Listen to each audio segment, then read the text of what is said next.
Tuktag gamay mga kapobre. Kani bitaw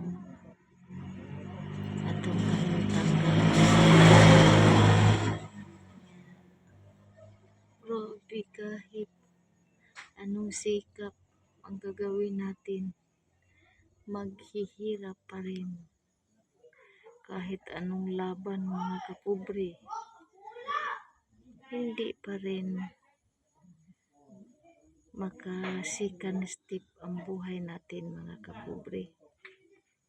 Pero okay lang mga kapobre. Piskay lang.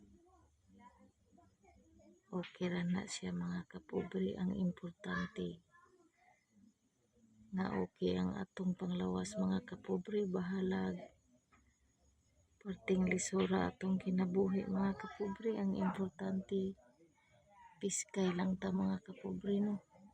Kamas lang gitaan ni mga kapobre. Hanggang dito lang muna ako mga kapobre. Maayong gabi sa tanan.